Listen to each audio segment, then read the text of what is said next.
It begins, of course, with the morning. But not a modern morning. There's no alarm clock, no hot coffee, no mattress. Just a lump of straw that smells faintly of mold, layered with a scratchy woolen blanket, and maybe, if you're lucky, a wooden bed frame that creaks loudly every time you shift your weight. The sun isn't up yet, but you are. Not by choice, but because someone outside is shouting about pigs getting loose again. You sit up, brush the straw from your hair, and immediately feel the cold, biting, damp, ever-present. There is no central heating. Your breath fogs the air. Your feet find the dirt floor. That's how the day starts. There's no bathroom. Instead, there's a bucket. Or maybe just a corner. If you're feeling fancy, you might trudge out to the outhouse. That's assuming no one else is in it, and assuming you feel like braving the mud and frost with bare feet and a tunic that doesn't quite fit. Next comes breakfast. You're hungry. Of course you are. You haven't eaten since yesterday's barley soup, which was really just warm water with a few floating grains and maybe a turnip peel. This morning? More of the same. Maybe a crust of bread. It's hard. So hard that you crack a molar, but there's no dentist. Just a local man with some pliers and a bottle of ale. And now it's time to work.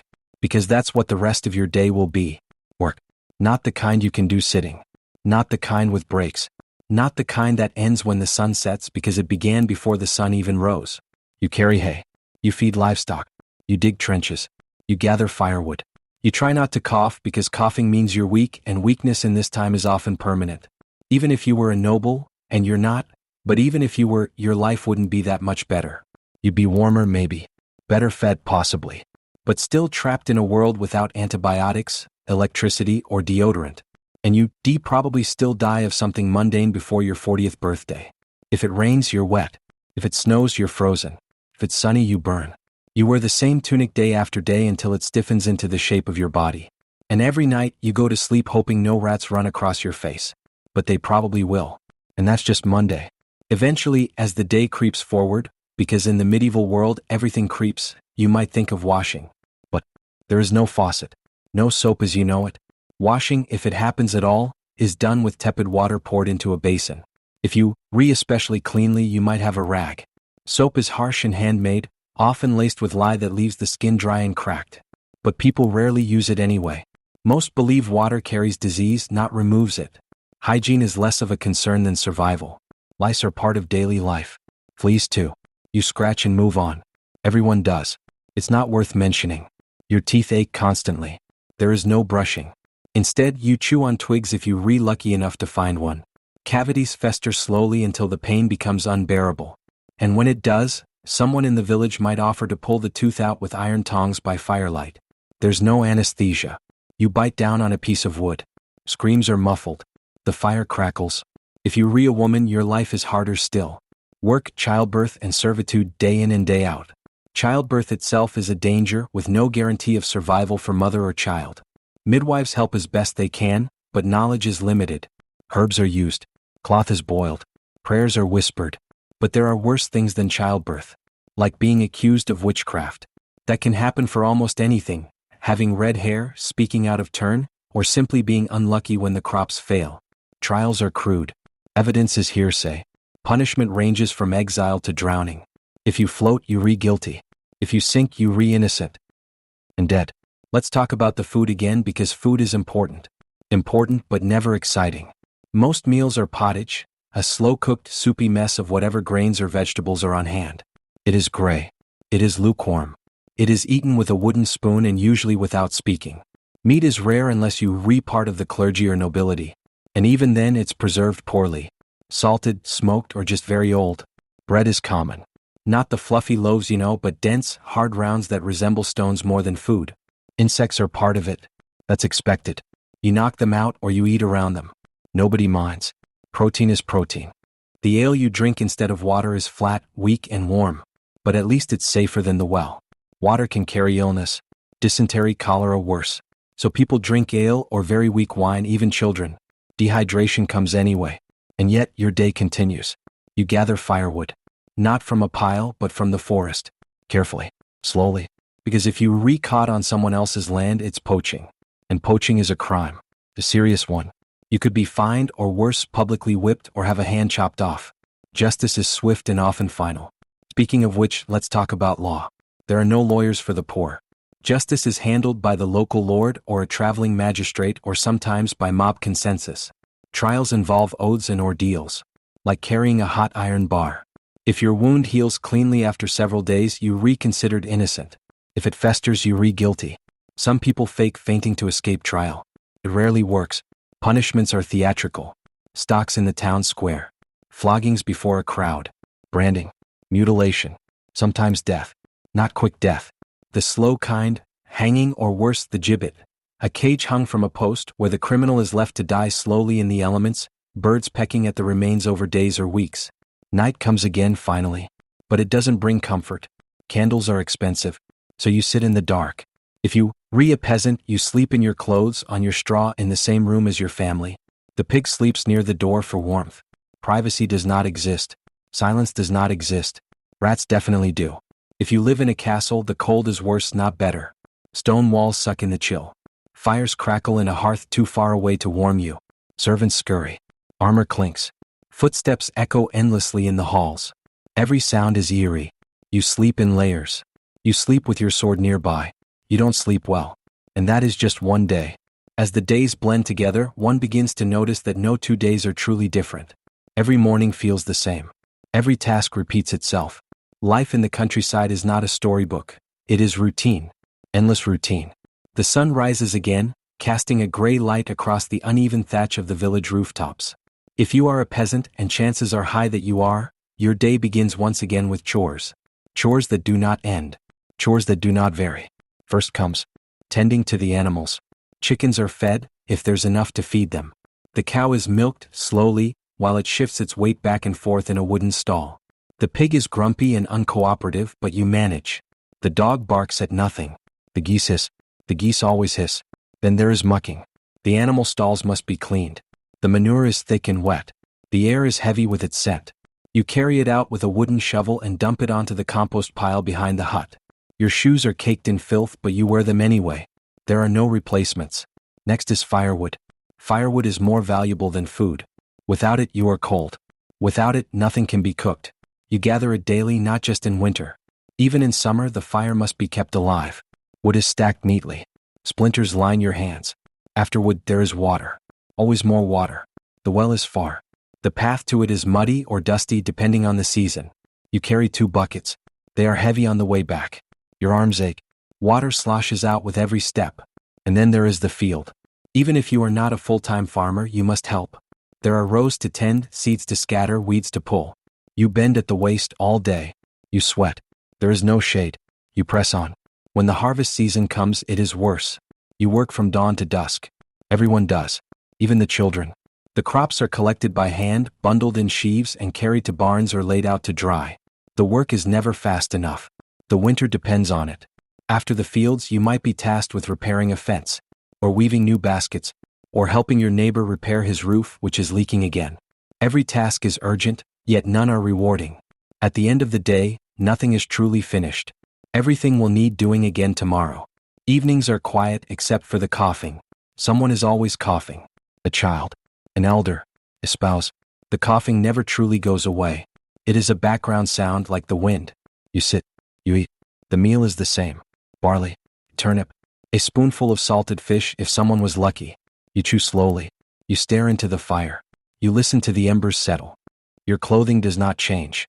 You wear the same tunic each day. It is made of coarse wool or linen, depending on the season. In winter there may be a second layer, but often not. The fabric is thick and scratchy. It smells faintly of smoke and earth. There are patches where it has been mended, stitched with thread pulled from old cloth. Buttons are rare. Instead, there are ties and clasps, usually of leather. You do not own a wardrobe. You do not change for dinner. You do not change for bed. You sleep in your clothes. You wake in your clothes. Your shoes are stiff and cracked. They do not keep water out. Your feet are always damp. Laundry, when it happens, is an event. Clothes are boiled in lye water over an open fire. They are scrubbed against rough wooden boards. Then rinsed in cold river water. Then wrung out by hand. Then hung to dry on a line strung between 2 poles. But this process takes time and energy, so it happens rarely. Once a month, perhaps. Maybe less in winter. Dirt is part of daily life. Stains are badges of effort. No one smells good. No one expects to. There are no perfumes. Only herbs tucked into collars or sewn into pockets. Lavender, thyme, sometimes rosemary. They mask the worst of the odors, but only just. And only for a little while. Food in the medieval period is not seasonal, it is cyclical. You eat what is grown, what is stored, what is dried or salted or smoked. You eat what you have. And most of the time what you have is not much. Grain is the foundation. Barley, rye, oats.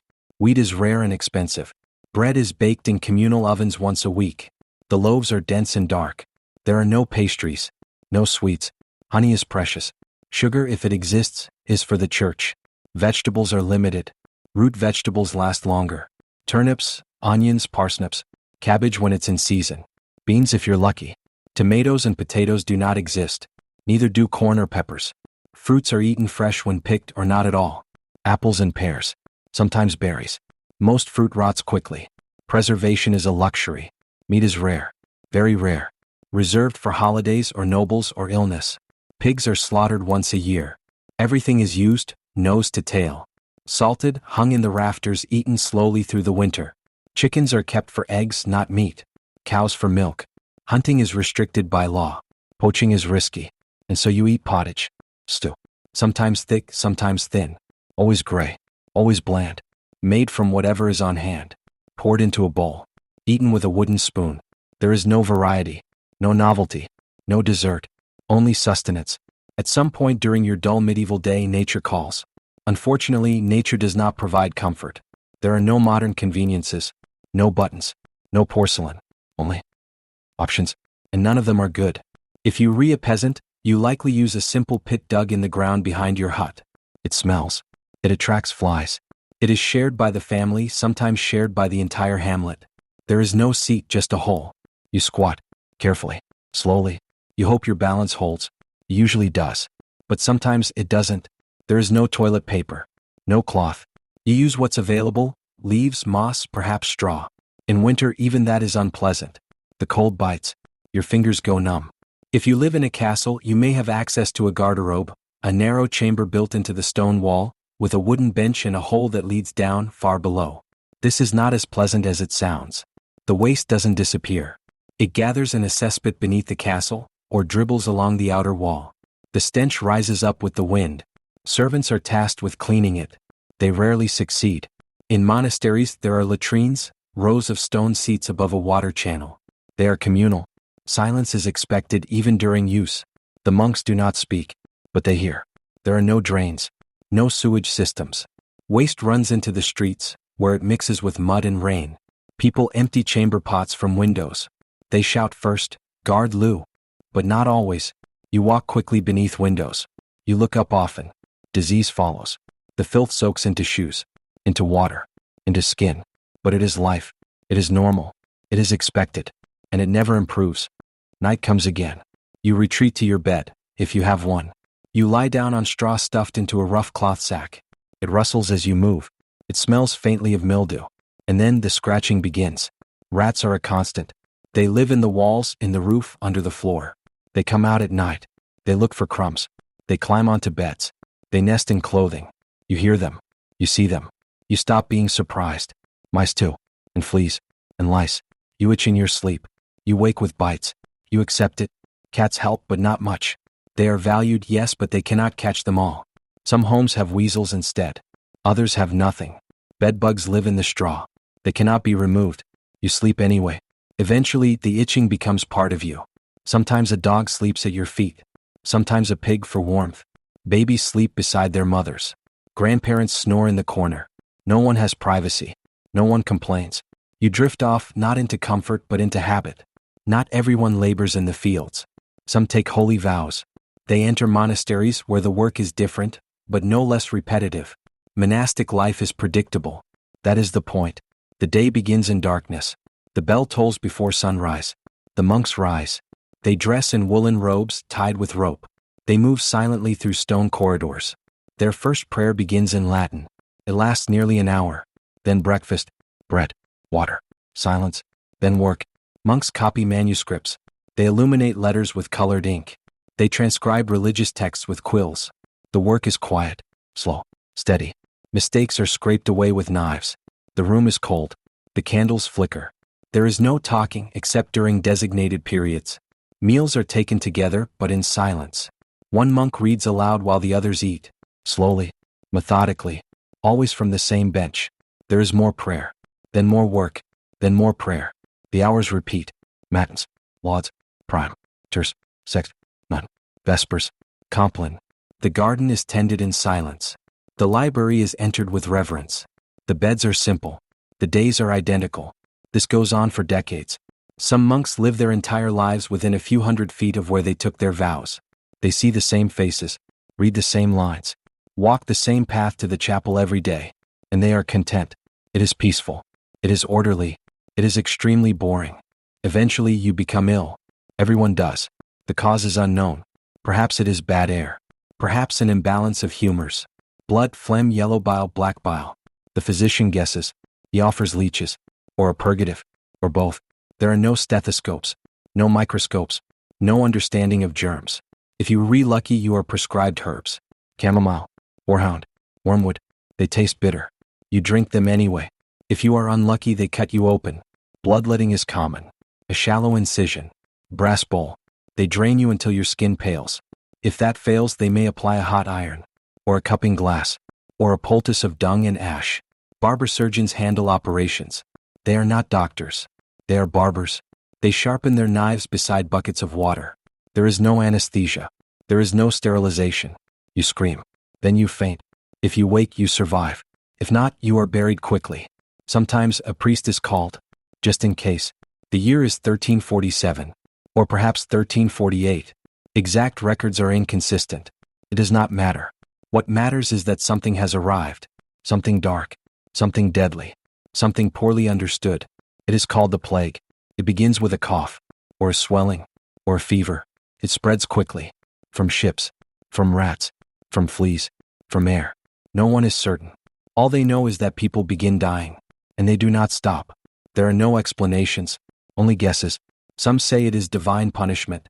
Others blame the Jews, or the foreigners, or the wind, or a misalignment of the planets. The truth is unknowable. It remains unknowable. The suffering continues regardless. You are told to avoid bad smells, so you carry flowers. You tie herbs to your wrists. You burn incense in your home. The stench persists. The infected are isolated when possible. But homes are small. Families live close. Entire households perish together. Streets are quiet. Then they are filled with cries. Then they are quiet again. Grave diggers cannot keep up. Pits are dug. Mass graves. Bodies are stacked. Covered with lime. Covered with dirt. Forgotten. Doctors wear long robes. Beaked masks filled with herbs. They do not help. But they look official. They nod solemnly. They prescribe vinegar, or prayer. And still people die. There is no cure. There is no hope. There is only waiting. Waiting for it to pass. Waiting for your turn. And then, somehow it ends. No one is sure why. It simply burns out, like a fire running out of fuel. And those who remain, continue. Life resumes, but quieter. In every society there are jobs. In the medieval world there are many. Most are unpleasant. A few are unbearable. And someone has to do them. The gong farmer is one such person. His job, to remove human waste from cesspits beneath towns and castles. He works at night, by torchlight, waist deep in filth. He scoops it into buckets. He carries it away. The smell follows him. Always. He is paid well relatively. But no one speaks to him. No one sits beside him at church. His clothes are burned after death. The tanners process animal hides. The hides are soaked in urine, then scraped, then soaked again, in lime, in dung, in more urine. The stench is unbearable. The work is endless. The skin on their hands peels. The fumes sting their eyes. But leather is valuable. So they continue. Executioners carry out justice. They swing the axe. They tie the noose. They light the pyres. They are needed, but they are feared. They are avoided in public. Children run from them. Yet they receive gifts, payment, lodging. They are useful, but alone. Leech collectors wade into marshes. They let the leeches cling to their legs. Then they pull them off, one by one. They sell them to physicians, who use them to drain blood from the sick. The collectors are always bleeding. Rat catchers crawl into granaries, into basements, into barns. They carry traps, sticks, ferrets, sometimes dogs. They are bitten often, scratch. They lose fingers, but they save the food supply. At least, Somewhat. These jobs are rarely recorded. These people are rarely remembered. But they made the world function. Quietly. Miserably. You decide to leave your village. Perhaps to visit a cousin. Perhaps to find work. Perhaps out of desperation. But travel is not romantic. It is slow, dangerous, and almost never worth it. There are no roads. Not really. Only paths. Dirt tracks. Some lined with stones. Most lined with mud. If it rains, they flood. If it snows, they vanish. You walk. You carry everything. A bundle. A satchel. If you're lucky, a donkey. But likely not. You walk for hours. Then days. Then weeks. There are no maps. No signs. You follow landmarks. Trees. Crossroads. If you can find them. Otherwise, you sleep on the ground. You keep your knife close. Bandits roam freely. So do wolves. You may be robbed. You may be eaten. Most travelers are never seen again. If you reach a town, you are not welcomed. You're a stranger. Possibly diseased. Possibly criminal. Gates are closed at dusk. You sleep outside. Food is expensive. Water is scarce. People are suspicious. And once your errand is done, whatever it was, you must walk back. From a distance, a castle looks majestic, strong, noble. From the inside, it is something else entirely. Something colder, louder, less comfortable. Castles are made of stone. Stone holds cold. The walls are thick, but the wind finds every crack. In winter, fires burn constantly, but never enough. You sleep with furs. You huddle. You shiver. The windows are narrow, covered with oiled cloth or shutters. Glass is rare. Light is minimal. Rooms are dim even at midday. Candles burn low. Smoke hangs in the rafters. There is no plumbing. Waste drops through holes. Smells rise from below. Chamber pots are emptied into courtyards. The stench clings to stone. Rats live in the walls. Bats in the rafters. Spiders in the corners. You are never alone. And the noise, constant. Hooves on cobbles. Servants shouting. Fires crackling. Dogs barking. Guards training. Metal on metal. Bells. Always bells. Privacy is a luxury. You share your room. You share your bed. Curtains hang around sleeping areas. Thin. Useless. Royalty lives here, yes. But even kings are cold. Childhood as you know it does not exist. There are no toys. No cartoons. No soft furniture. No colorful rooms. There is only life. And it starts immediately. A child is born at home. Or in a stable. Or wherever the mother happens to be. The midwife helps. There is blood. And silence, and a prayer. If the child lives, there is relief. If not, the mother is expected to try again. So, infant mortality is high. 1 in 3 may not survive the first year. If a child reaches 5, they are considered strong, useful, ready for labor. By age 6, they fetch water. By age 8, they tend animals. By 10, they may help in the fields. They carry firewood. They sweep floors. They clean chamber pots. They grind grain. There is no school for most. Some boys learn to read if they are sons of merchants. Fewer girls do. The church teaches Latin, but only to those destined to serve it. Others learn by watching, by copying, by failing. They are not coddled. They are not protected. If they fall, they get up.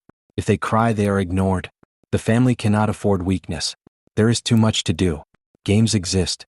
Simple ones. Stick and ball. Tech. Wrestling. But time is limited. Play is a luxury. Work is constant. By 12, girls may marry. By 14, boys are apprenticed. Childhood is not a phase. It is a preparation. And then it ends. Marriage is not about love. It is about land, and alliances, and inheritance. Your feelings are not consulted. Your preferences are not relevant. Parents arrange marriages. Sometimes when the children are infants. Sometimes before they are born. Promises are made. Dowries are negotiated. Contracts are signed. Among peasants, the stakes are smaller. But the system is the same. A man gains labor through a wife. A woman gains shelter through a husband. Children follow quickly. Among nobles, it is more complex. Marriages shape borders and disputes, secure titles. A young girl may be betrothed to a man 3 times her age. She is not asked. She is told. The wedding is a public affair. Witnesses are necessary. The church blesses the union. The couple shares wine, shares a bed. That is enough. Love may come later, or not. It is irrelevant. Divorce is rare, forbidden. Only annulment is allowed, and only for nobles. Adultery is punished harshly. For women especially, marriage is duty, obligation. It is expected. Dental hygiene is non-existent. Toothbrushes are rare. Toothpaste does not exist. Most people clean their teeth with cloth, or ash, or nothing at all. Sugar is not yet common, but bread is. Hard bread, coarse grains, stones in the flour. Teeth chip easily. Rot follows. There are no dentists, only pain. A toothache is endured, until it cannot be. Then the tooth is pulled, with pliers, or a knife, or bare fingers. There is no anesthesia. People scream, then faint, then wake up missing a tooth and still in pain. Gums bleed, breath smells, mouths fester. Smiles are rare, not from modesty but from caution. In paintings, people do not smile, not because they are unhappy, but because showing teeth is considered vulgar, or foolish, or simply unnecessary. The mouth is closed, always.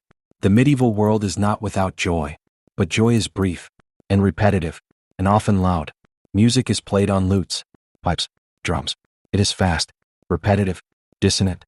Lyrics are bawdy, or religious, or both. Dancing is circular, simple steps, a pattern repeated for hours, sometimes all night. People drink, then they stumble, then they sleep. Jugglers perform in marketplaces. They throw sticks, or knives, or balls. They wear bells. They shout. Children laugh. Adults watch silently. Mystery plays retell biblical stories. They are acted by townspeople. In the streets, on wagons, dialogue is shouted. Costumes are crude. Devils wear horns. Saints wear halos. Crowds cheer. Feasts are held on holy days. Bread. Oh, meat if you re lucky. Music plays. Dogs bark. People shout. It is joyous, yes, but exhausting. Then it ends. The work resumes. The silence returns. Night falls early in the medieval world. Without electric lights, darkness arrives just after sunset. Candles are expensive. Torches burn quickly. Homes become dim. Activity slow. People retreat indoors. Fires are lit in hearths. Smoke fills rooms. The heat is uneven. Some sit close. Others shiver near cold walls. Sleep is lighter than today. Without modern beds or temperature control, rest is restless. People wake frequently. They listen for sounds. Outside, dangers increase. Wolves prowl near villages. Bandits wait on roads. Rats scurry through garbage. Owls hoot. Silence is punctuated by distant howls or screams. Doors and shutters are closed. Locks are crude. Windows are small.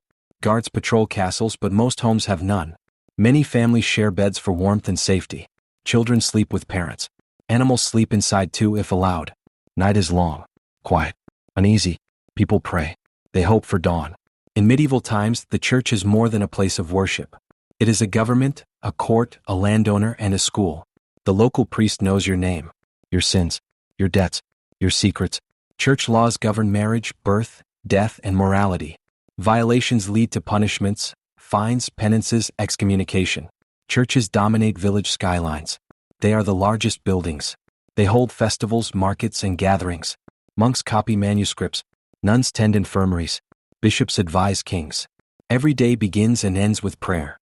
Church bells ring at set hours. The community answers in kind. The church decides what is true. It censors books. It controls education. It decides salvation. You cannot escape the church. It is woven into every moment. Medieval clothes are heavy, made from wool or linen, often dyed dull colors. Fabrics scratch skin. They itch all day. Layers keep you warm. A shirt, tunic, cloak, hose on legs, sometimes leather boots. Clothes are expensive. You own few sets. Washing is rare. Clothes are mended repeatedly. Pockets do not exist as we know them. Belts hold pouches or knives. Women sew small bags inside skirts. Buttons are rare. Ties and pins secure garments. Clothing signals status. Nobles wear fine cloth. Peasants wear coarse fabric. Everyone's clothes are uncomfortable. Hygiene is minimal. Daily washing is uncommon. Water is precious. Rivers and wells provide water, but often contaminated. Baths are rare. Public bathhouses exist in some towns but are associated with immorality. The church sometimes discourages bathing, fearing vanity and sin. People wash hands and faces occasionally. Feet more often if possible. Sweat and dirt accumulate. Clothes carry the smell. Skin rarely cleaned thoroughly. This contributes to lice and fleas and disease. Yet people live this way. They accept it as normal. Medieval diets are simple, limited, mostly repetitive. The majority eat what they grow or raise. Bread is the staple, made from coarse grains. Rye, barley, or oats. Wheat is reserved for the wealthy. Bread is often stale or moldy. People eat it anyway. Meals include pottage, a thick, watery stew of vegetables, sometimes with bits of meat or fish, sometimes with none. Salt is expensive, spices are rare, flavor is minimal. Fresh vegetables depend on season. Root vegetables are common, turnips, carrots, onions. Meat is a luxury, mostly pork, occasionally beef or mutton. Chickens and eggs are kept if possible. Fish is common near rivers or coasts. Salted or smoked fish stores better. Dairy products, cheese, milk, butter, are seasonal and often spoiled. Meals are taken quickly, usually 1 or 2 a day. Eating utensils are basic. Knives are common. Spoons sometimes. Forks are rare. Food storage is poor. Mold and pests infest supplies. Hunger is common. Food shortage is frequent. Law enforcement is decentralized. Lords govern their lands. They create local rules. They judge disputes. There are no police forces. Instead, the Lord's men enforce laws, sometimes called bailiffs or constables. Punishments vary. Fines, public shaming, whipping, imprisonment, or execution. Trials may be held by jury or by ordeal, or simply by the Lord's decision. Corruption is common. Bribery is common. Justice depends on status and wealth. Crimes like theft, poaching, or disobedience are punished harshly. Peace is fragile. Violence is frequent. Knights and soldiers wear armor made of metal plates or chainmail. Armor is heavy, 20 to 50 pounds. It restricts movement. It traps heat, chafes skin. Helmets obscure vision and hearing. They are claustrophobic. Weapons include swords, axes, maces, bows, and spears. Battles are noisy. Loud clashes, shouts, screams. Armor requires assistance to put on. It is hot in summer, cold in winter. Despite all this, armor often fails. Arrows find gaps. Blows break through. Wearing armor all day is exhausting. Knights often rest in shade when possible. Literacy is rare. Only clergy, nobles, and some merchants learn to read or write. Books are scarce and expensive, written on parchment or vellum, made by hand. Most communication is oral. Laws are spoken. Stories are told aloud. Illiteracy does not mean ignorance. People know trades, skills, and traditions. However, without reading, knowledge transmission is limited. Church controls education. Schools are attached to monasteries. Most peasants cannot sign their names. They use marks. Medicine in medieval times is primitive, based on tradition, superstition, and guesswork. Doctors are rare. Most people rely on local healers, or monks, or herbalists. Common treatments include bloodletting, using leeches or lancets to drain blood, believed to balance bodily humors. This often weakens patients further, sometimes causing death. Herbs are used extensively. Willow bark for pain, garlic for infection, lavender for calming. However, dosages and uses are inconsistent. Some herbs are toxic. Surgery is crude. Amputations done without anesthesia. Infection is common. Death rates high. Disease causes fear, causes confusion, causes blame. Prayers and charms accompany treatments. Holy water, relics, incantations. Hospitals exist but serve few. They are places to die more than to heal. Women in the medieval world have difficult lives. Most women work from dawn till dusk, tending children, preparing food, spinning wool, gardening, caring for animals. They often work in fields alongside men, harvesting, planting. Women have few legal rights. They cannot own land independently, cannot vote, cannot hold office. Marriage controls women's status. Widows have slightly more freedom. Education is rare for girls. Most learn domestic skills. Women bear many children. High maternal mortality. Social expectations demand obedience and piety. Despite hardships, women form communities, support networks. They pass knowledge orally. Travel remains slow and dangerous. Roads are uneven, often muddy or impassable. Bridges are few. River crossings perilous. Bandits patrol common routes. They steal goods, rob travelers, sometimes kill. Travelers carry weapons, knives, staves, sometimes swords. Inns provide shelter but are crowded and unsanitary. Disease spreads along trade routes. Travel is expensive. Only merchants, messengers, and pilgrims travel frequently. Most people remain within their village or manor. Festivals occur on holy days or seasonal events. They are loud, crowded, chaotic. Markets sell goods. Food vendors shout. Musicians play repetitive tunes. Drummers beat incessantly. People dance, drink ale, play simple games. Jesters and fools entertain. Violence sometimes breaks out. Festivals last a day or two. Then life returns to routine. Most medieval people live in small houses made of wood, wattle, and daub. The walls are thin. The floors are dirt or rough stone. There is often only one room. It serves as kitchen, living room, and bedroom. Smoke from the open hearth fills the space. Chimneys are rare. Windows are small or covered with animal hide or cloth. Furniture is sparse. A few stools, a bench, a wooden table. Beds are simple straw mattresses, shared by several family members. Hygiene is poor. Flies and rodents are common. Space is cramped. Privacy is a luxury. Formal education is limited. Most children learn practical skills at home. Boys from noble families attend schools attached to churches or monasteries.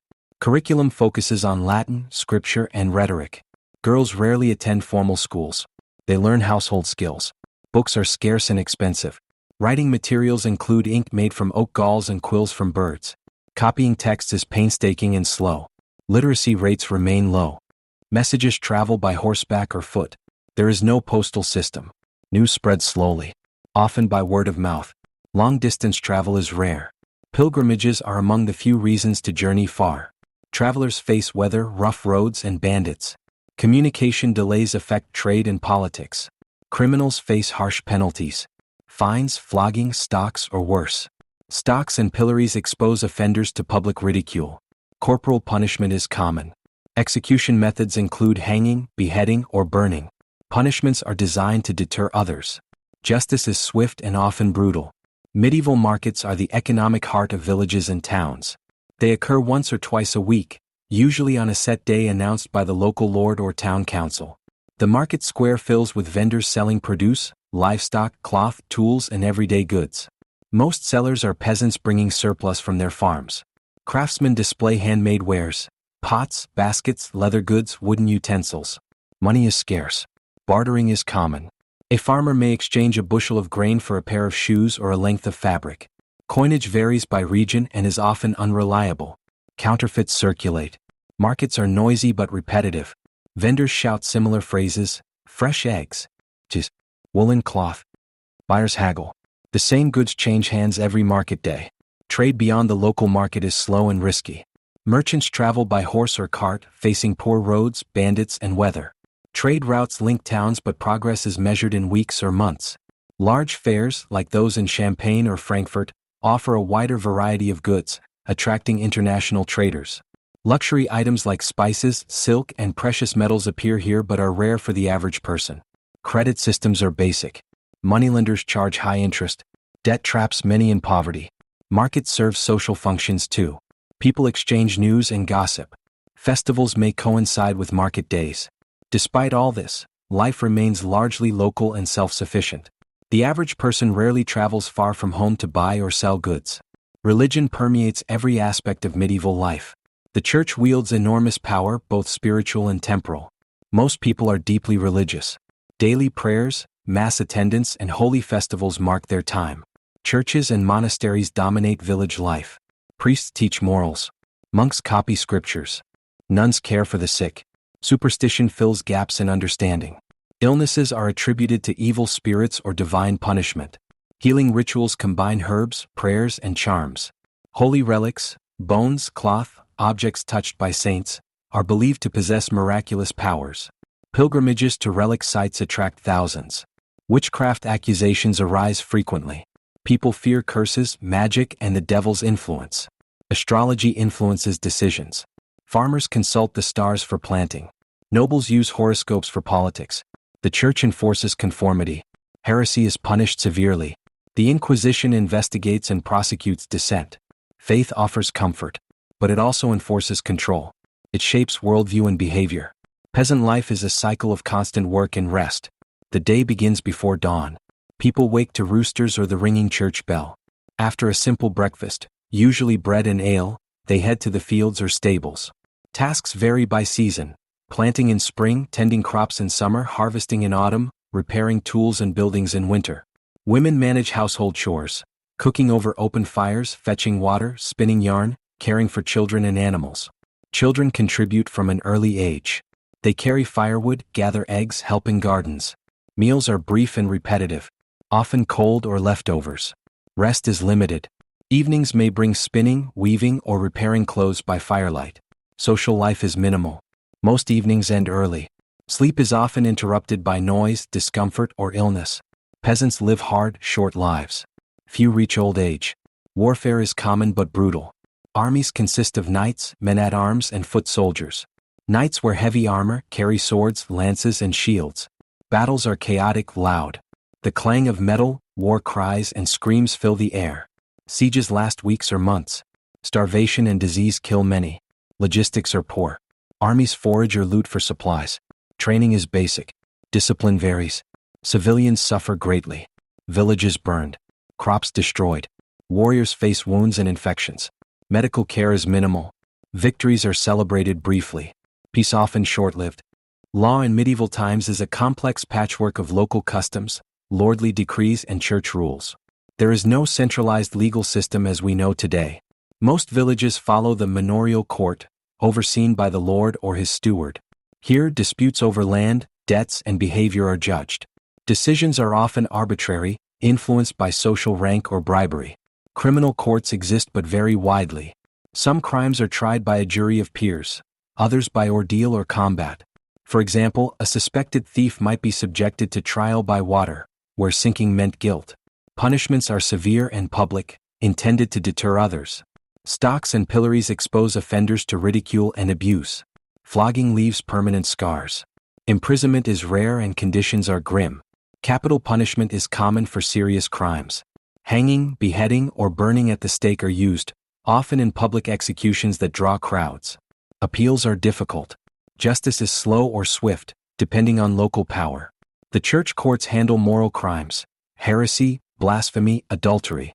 Their sentences include excommunication, which isolates the sinner socially and spiritually. Despite harshness, many people accept the system as normal. The threat of punishment maintains order in a harsh world. Food in the medieval period is highly seasonal and dictated by geography and class. Peasants rely on staple grains, barley, oats, rye, for bread and porridge. Wheat bread is finer but rare for the poor. Vegetables include cabbage, onions, leeks, and beans. Fruits are seasonal, apples, berries, plums. Meat is scarce for peasants. When available, pork is most common, sometimes salted or smoked for preservation.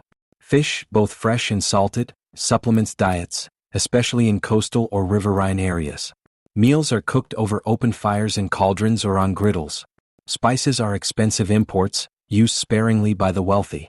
Preservation techniques are primitive: salting, smoking, drying. Food often spoils. Water quality is poor. Ale or small beer is drunk instead, as fermentation kills some bacteria. Alcohol is weak and consumed throughout the day. Feasting is rare.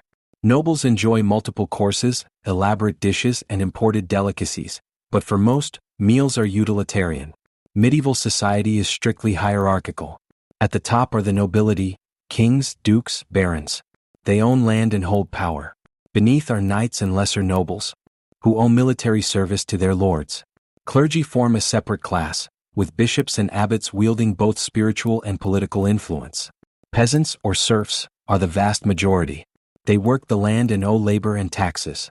Each class has distinct rights, responsibilities, and restrictions. Interclass interaction is limited and formal. Peasants rarely meet nobles except to pay dues or receive orders. Marriage across classes is uncommon and often forbidden. Social mobility is nearly impossible. Customs, dress, and language reinforce these divisions. Craftsmen form guilds to regulate trades, maintain quality, and protect members.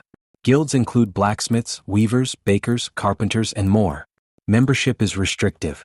Apprentices train for years before becoming journeymen and finally masters. Guilds set prices, standards, and working hours. They provide social support, charity, and sometimes political influence. Craft production is small-scale and manual. Workshops are noisy and smoky. Guild halls serve as meeting places and symbols of status. Guilds control access to markets and goods. Medical knowledge in medieval times is limited, often inaccurate, and intertwined with superstition. The theory of the four humors, blood, phlegm, black bile, and yellow bile, dominates understanding of health. Balance among these humors is essential. Illness is caused by imbalance. Physicians, often university-trained, use bloodletting, purging, and diet adjustments to restore balance. These treatments are imprecise and sometimes harmful. Herbal remedies are common. Plants like chamomile, sage, and valerian are used for various ailments. Recipes are passed down orally or in manuscripts. Surgery is risky and rare. Without anesthesia or antiseptics, even minor operations can be fatal. Barbers often perform minor medical procedures, including tooth extraction and wound treatment. Hospitals, run by religious orders, focus on care and comfort rather than cure. Plagues and epidemics ravage populations. The Black Death in the 14th century kills millions. Faith plays a key role. Pilgrimages, prayers, and relics are believed to heal. Medical understanding improves slowly over centuries. Formal education is confined mostly to clergy and nobility. Monastic and cathedral schools teach Latin, theology, and the liberal arts. Universities emerge in the 12th and 13th centuries, offering advanced study in law, medicine, and philosophy. Books are rare and expensive, copied by hand on parchment. Most peasants are illiterate. They rely on oral tradition. Writing materials include ink made from oak galls and quills from feathers. Scribes play a vital role in administration and record-keeping. Literacy is a marker of status and power. Medieval towns grow around castles, monasteries, or trade routes. Streets are narrow, winding, and unpaved. Drainage is poor, causing frequent flooding. Buildings are made of wood, often close together, increasing fire risk. Stone construction is reserved for churches, castles, and wealthy homes. City walls and gates provide defense against invaders. Markets and public squares serve as centers of commerce and social life. Towns are crowded, noisy, and dirty. Town planning is organic, growing gradually without formal design. Religion shapes daily life and community. Holy days punctuate the year. Christmas, Easter, saints' feast days bring celebrations. Church services involve Latin liturgy, chants, and ritual. Pilgrimages to holy sites are common, though arduous. Religious festivals include processions, mystery plays, and fairs. These events combine solemn worship with social gathering and entertainment. Fasting and penance are practiced. The church influences art, music, and education. Agriculture is the foundation of medieval society. Nearly everyone is involved in farming or related activities. Fields are divided into strips and farmed collectively by villagers. This system is called the open field system. Farmers rotate crops to preserve soil fertility, typically over 3 years. 1 year for wheat or rye, 1 for legumes, and 1 left fallow. Plowing is done with wooden plows pulled by oxen or horses. The work is slow and laborious. Weeds and pests often reduce yields. Harvest time is critical. Crops are cut with sickles and stored in barns or granaries. Food storage is primitive, leading to frequent shortages and famines. Livestock, cows, sheep, pigs, chickens, provide meat, milk, wool, and labor. Animal diseases also threaten food supply. Weather heavily influences success or failure. Droughts, floods, and cold snaps devastate crops. Most farmers live at a subsistence level, growing just enough to survive. Clothing reflects social status and occupation. Peasants wear simple, coarse wool or linen garments dyed in muted colors. Men's clothing includes tunics and hose. Women wear long dresses with aprons. Nobles wear finer fabrics like silk and velvet, often richly embroidered and brightly colored.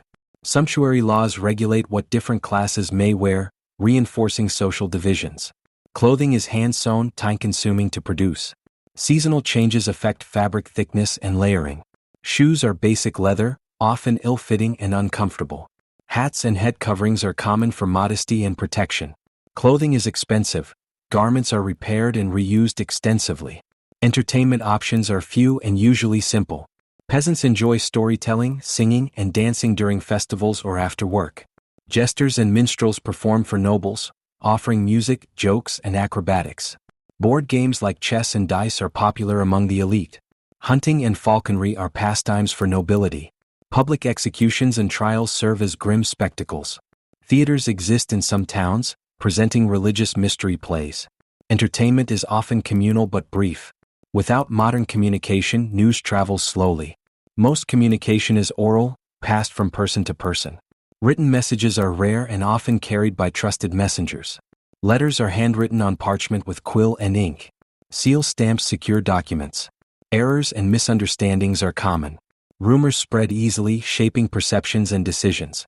Church bells, town criers, and heralds announce important news. Communication delays impact warfare, governance, and commerce. Taxation is a constant and often heavy burden in medieval life. Lords demand rents, tithes, and various fees. Peasants pay rent in kind, grain, labor, or livestock, or sometimes in money, which is rare. Tithes require 1/10 of produce to be given to the church. Special taxes fund wars, castles, or royal expenses. Collectors are often harsh, exacting payments strictly. Failure to pay can lead to fines, seizure of goods, or eviction. The common folk live under constant pressure to meet obligations. Marriage is more practical than romantic. Families arrange unions to secure land, alliances, or social status. Love, if it exists, is secondary. Women marry young, often as teenagers. Men marry later, usually when they can support a family. Marriage is a contract overseen by the church. Divorce is rare and difficult. Families tend to be large as child mortality is high. Households include extended relatives and servants. Justice is public and often brutal. Trials can involve ordeals like carrying hot iron or being submerged in water. Evidence and testimony are limited. Punishments aim to shame and physically harm. Imprisonment is temporary and unpleasant. Fines are common for minor offenses. Executions serve as warnings. Without refrigeration, preservation is vital. Salting and smoking meat extend shelf life. Pickling vegetables is common. Grains are stored dry to prevent mold. Spoiled food causes illness. Preservation methods are labor-intensive. Sanitation in medieval towns and villages is poor at best. Waste disposal methods are primitive. Most homes have no privies. People use chamber pots, emptied into streets or cesspits. Open gutters run through towns, carrying sewage, household waste, and rainwater. Rats and insects thrive in these conditions, spreading disease. Public baths exist but are uncommon, often associated with moral suspicion. Water sources are frequently contaminated. Illnesses related to poor hygiene, dysentery, cholera, plague, are common. Cleaning is minimal and primarily seasonal. Lighting is scarce and dim. Homes use rushlights, tallow candles, or oil lamps. These provide limited illumination and produce smoke and odors. Open hearths are the main heat source and provide some light. Nobles use expensive beeswax candles. Lighting is expensive, so people limit use to necessary activities. Darkness dominates most evenings. Childhood is short and difficult. From a young age, children contribute to family labor. Education is limited mostly to elite children. Play is brief and simple. High child mortality shapes family life. Rites of passage include baptism and confirmation. Children learn skills from parents. Early marriage often ends childhood by mid-teens. Travel is rare and arduous. Roads are poorly maintained, muddy, and dangerous. Travelers face threats from bandits, wild animals, and bad weather. Journeys take weeks or months. Pilgrimages are religious motives to travel. Inns are basic and often unsanitary. Communication along routes is limited. As we conclude this extended journey through medieval life, it is worth reflecting on the vast gulf between then and now. The medieval world was harsh, unforgiving, and slow to change. Yet, it laid the foundations for many aspects of modern society: governance, education, law, and culture. Understanding these conditions allows us to appreciate the comforts and advances we often take for granted. So next time you find yourself complaining about modern inconveniences, remember the people who lived without even the simplest comforts. Their daily reality was shaped by survival, endurance, and the slow grind of time. Thank you for joining this long, slow exploration of history that is, quite simply, boring, but necessary. May this quiet reflection offer a restful, if somewhat tedious, passage into sleep. Good night. As centuries pass, some aspects of medieval life begin to change, very slowly. The Black Death drastically reduces populations, leading to labor shortages. Peasants gain slightly more bargaining power but remain constrained by social structures. New technologies such as the heavy plow and windmills improve productivity but do not revolutionize life overnight. Trade expands gradually, connecting more distant regions. Universities slowly spread knowledge, but literacy remains limited.